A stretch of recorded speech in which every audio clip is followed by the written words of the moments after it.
The U.S. economy is going through something we've never really seen before: growth without jobs. Economists are calling it jobless growth, and it's becoming one of the biggest economic stories of our time.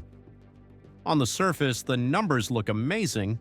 GDP is up, company profits are strong, and productivity is hitting record highs. Yet job creation? It's slowing down. And the reason behind it is the same technology that's supposed to make our lives easier: artificial intelligence. Over the last 2 years, American companies have invested hundreds of billions of dollars into AI. From warehouses to Wall Street, from marketing firms to call centers, everyone is automating. Every new dollar invested into AI promises faster results, fewer mistakes, and higher margins. But behind that efficiency hides an uncomfortable truth: fewer human workers are needed to get the job done. Goldman Sachs recently issued a warning. The U.S. might be entering an era where AI fuels economic expansion, but hiring stalls. In simple terms, machines are doing more of the growing and people less of the earning. Let's put this in perspective. Since 2023, worker productivity in the U.S. has climbed at its fastest rate in 2 decades. But total hours worked barely moved. That means businesses are making more money, producing more goods and services, and expanding operations without expanding their payrolls. Industries like finance, manufacturing, and retail are leading this silent revolution.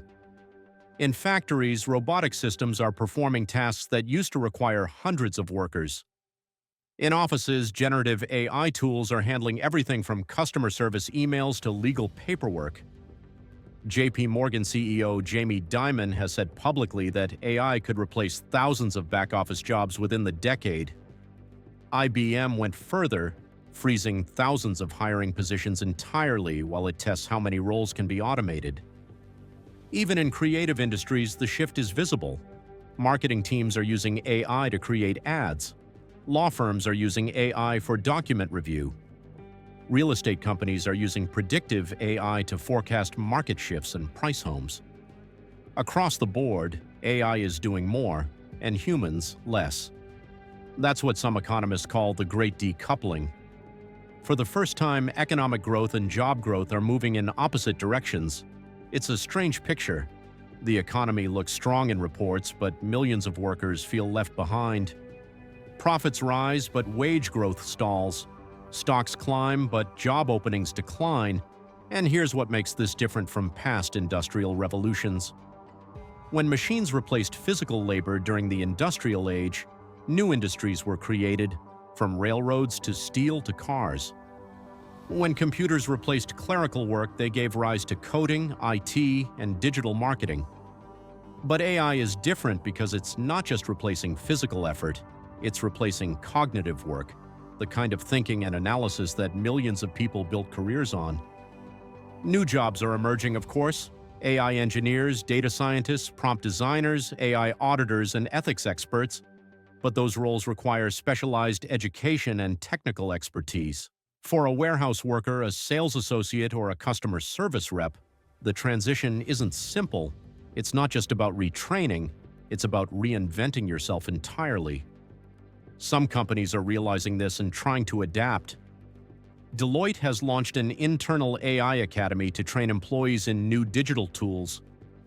Amazon is investing billions in worker upskilling programs aimed at helping employees move into higher skill roles. Even Walmart has rolled out AI partner programs, where technology assists workers instead of replacing them outright. These efforts show that some leaders understand the stakes, but they're still the exception, not the rule. Meanwhile, policymakers are struggling to keep up. Should there be an AI tax on companies that replace human workers? Should governments provide universal retraining stipends? Should schools start teaching kids prompt engineering alongside math and science? These are real questions, because if the labor market keeps decoupling from growth, inequality could explode. And let's be honest, the incentives to automate are massive. AI doesn't take vacations, doesn't need health insurance, and never asks for raises. Once a company replaces people with algorithms, it's hard to justify bringing them back. So what does America look like 5 years from now? Imagine an economy that's richer, more productive, and more efficient than ever, but where fewer people share in that wealth. An economy that grows without necessarily lifting everyone who lives in it. The irony is sharp. Oh, I was supposed to make work easier for people. Instead, it's starting to make people less necessary for work. That's the paradox of progress, a future where machines make us richer, but not all of us feel that wealth. Still, there's a glimmer of hope. Every major technological shift has always sparked fear before adaptation. Just like the internet once seemed like a threat to jobs, AI could eventually create entire new industries we can't yet imagine, ones built around human creativity, empathy, and strategy. But that's the key: adaptation. Because AI isn't slowing down. The question is whether we can evolve fast enough to keep up. The American economy is rewriting its own rules right now.